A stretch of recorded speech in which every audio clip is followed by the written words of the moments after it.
Be creative? What inspires you? Creative. I tell you,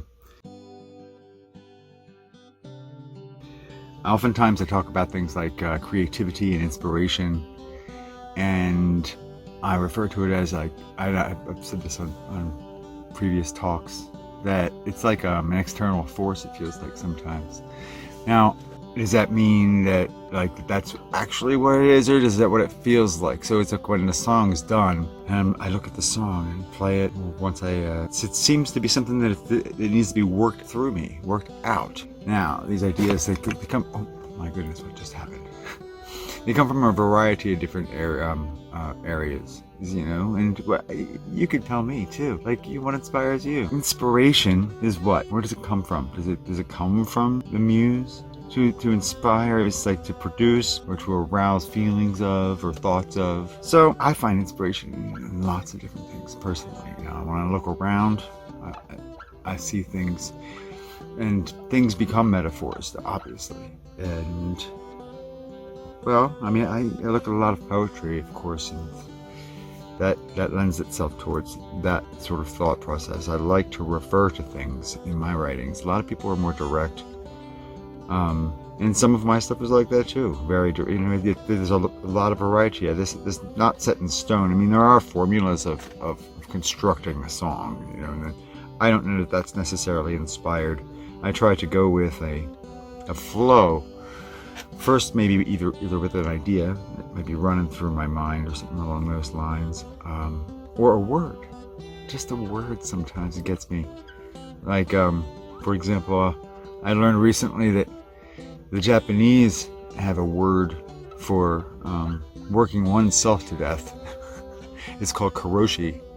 It's not actually funny. It's just I thought that it was a little amusing that they would have a word for it, just one word to embrace this entire term. That it's not a word in any other language that I know of, or at least not in English.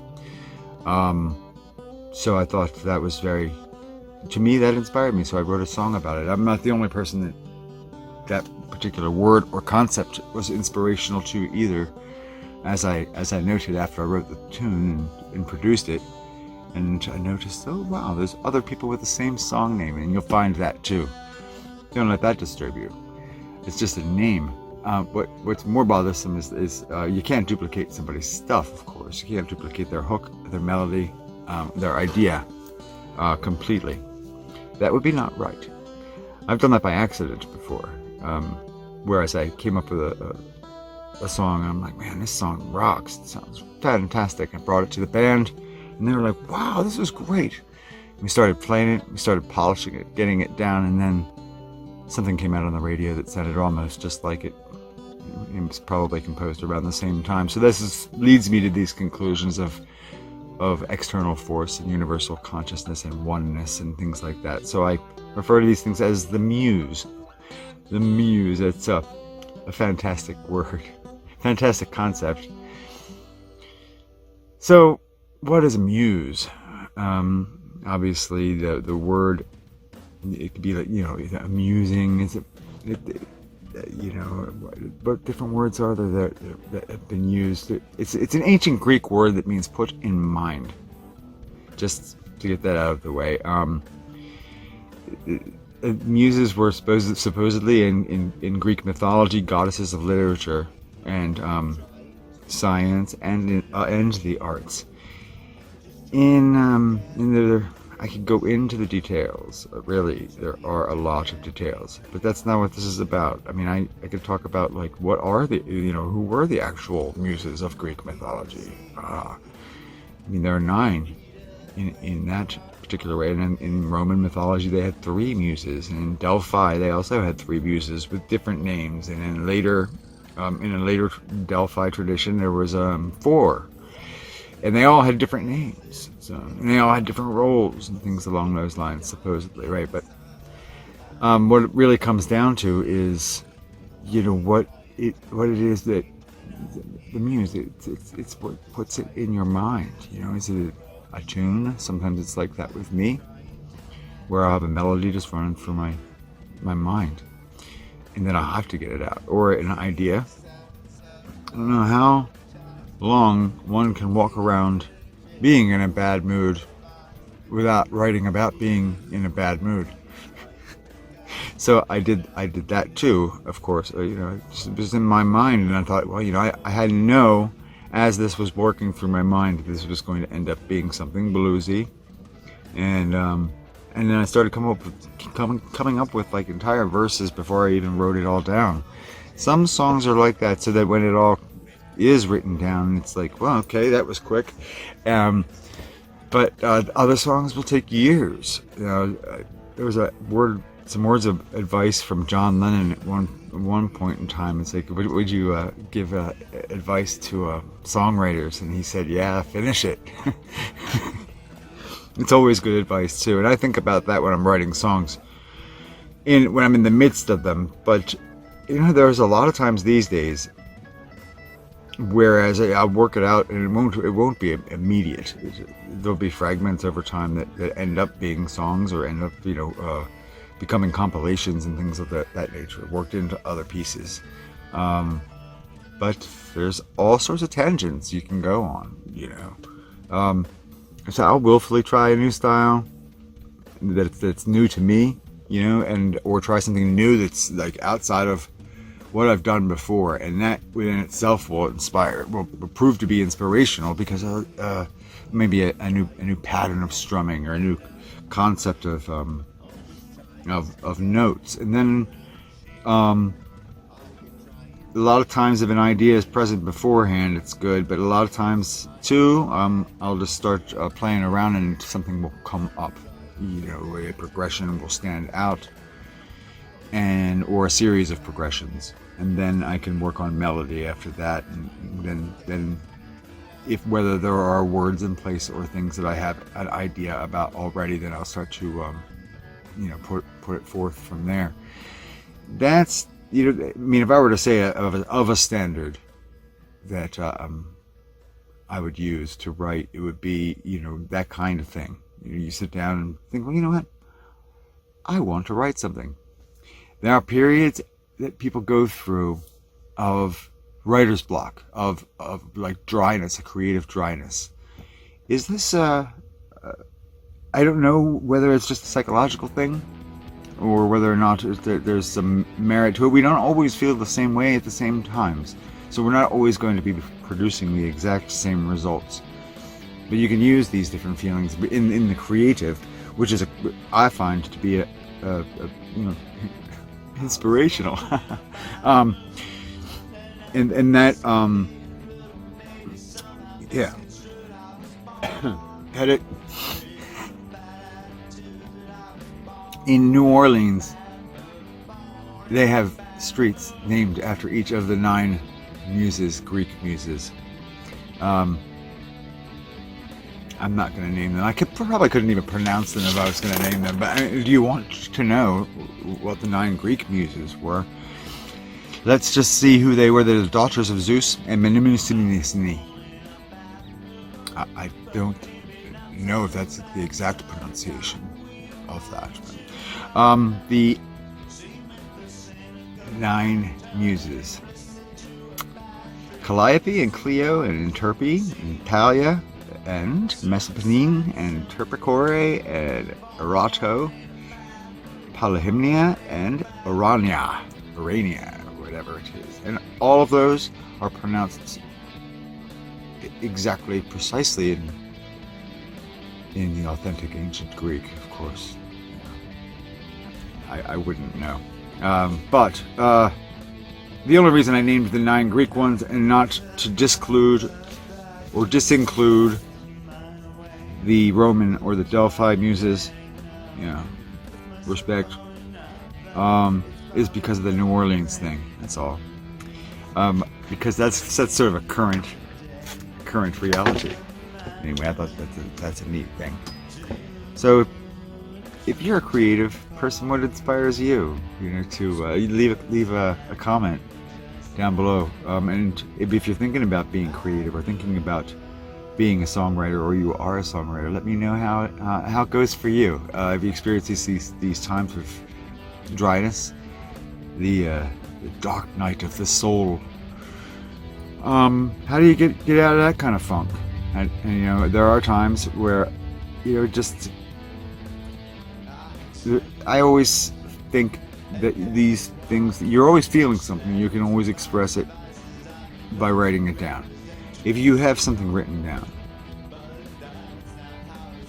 you can develop it. And it's just one foot in front of the other, right? So even if you're not feeling it, so to speak, you just force yourself. And sometimes it won't be any good whatsoever, unfortunately. And other times, even if you're forcing yourself,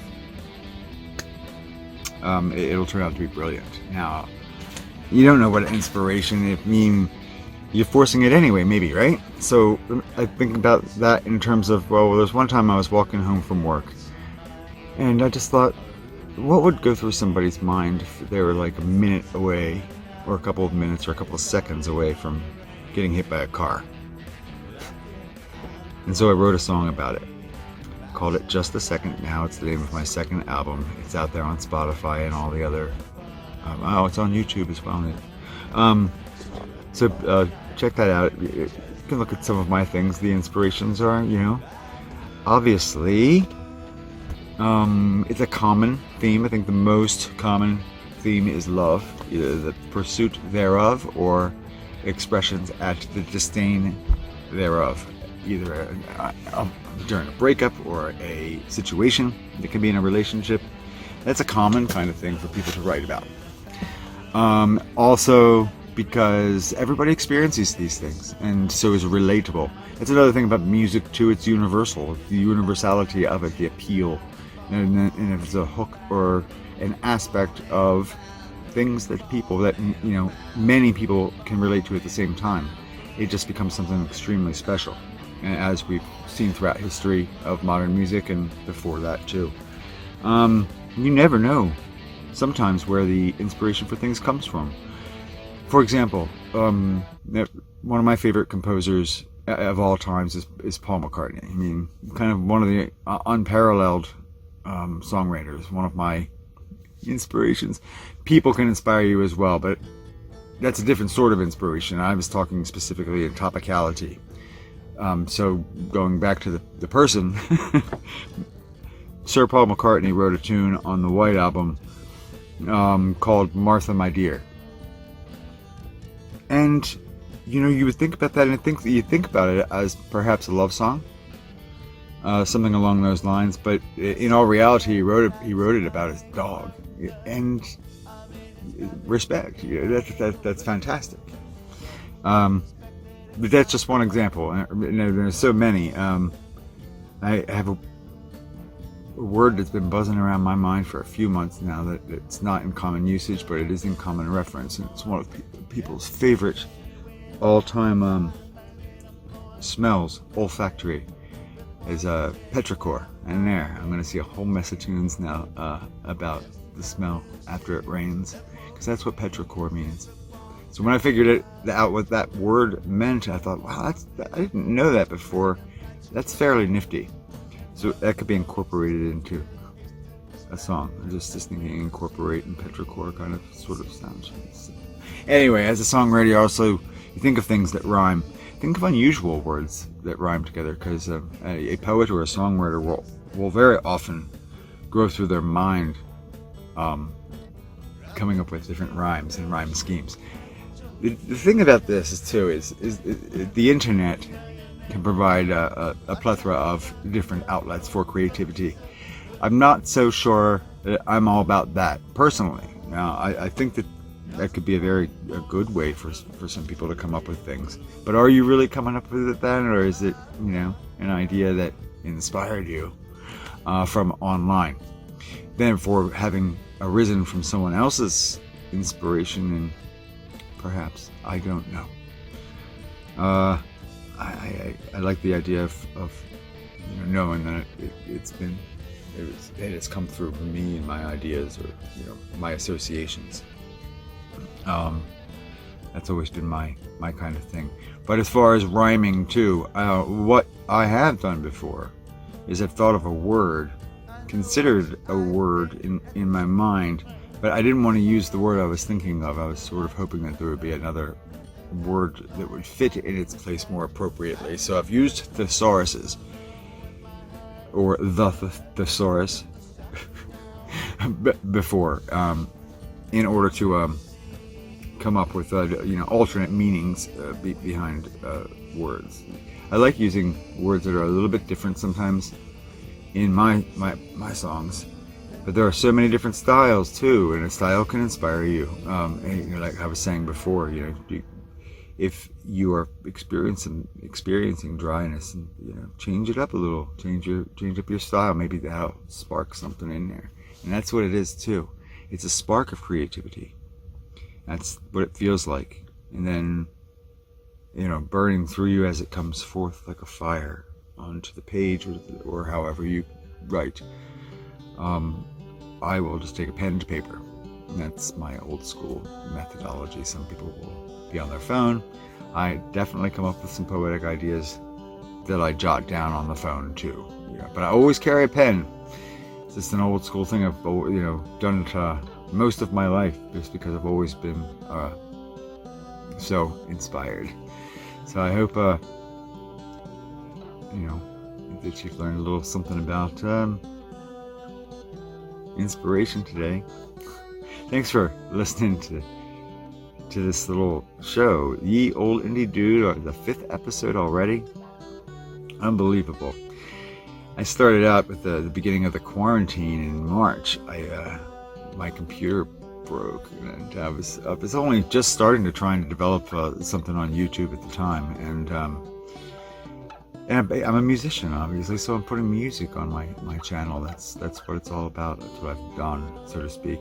And what I thought was, I'm releasing music and they're available on all these platforms. And I noticed that there's music available on YouTube as well, like produced music. And I know my distributor at the time was not distributing through YouTube. And I thought, well, I'm going to have to do something about this. If they're not going to pick up the ball, either I'm going to change, take my entire catalog and move it to another distributor, which, I would be willing to do in a heartbeat. I mean, it's not like everything is not easily accessible as far as like information, in order to be able to pull something like that off very easily. However, I want a second, don't want to be rash in things of that regard. So what I did first was, and I am a producer of my own material.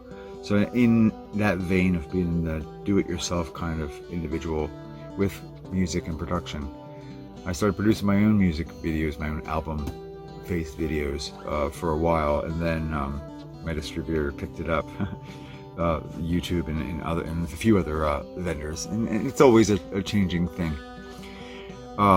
So all of my materials on YouTube, and also other things that I produced. But what I had been putting on YouTube before that, because I really didn't know any better, was just all of my not all, but live performances, songs that I've performed live, original music that I've performed in different locations throughout my little region here. I haven't really been on tour in quite some time. Raising a family sort of makes me centered around being at home. So what I do as a musician then is I continue to write, continue to produce, continue to play as often as I can. Obviously these days I've not been doing much playing at all, and also work at a job at the same time to be able to make it all happen for everybody. So it's never a dull moment. But if you please subscribe, very much appreciate that, and hit the like and the bell, and check me out on the other platforms as well. And I will talk to you next time. Thanks for listening.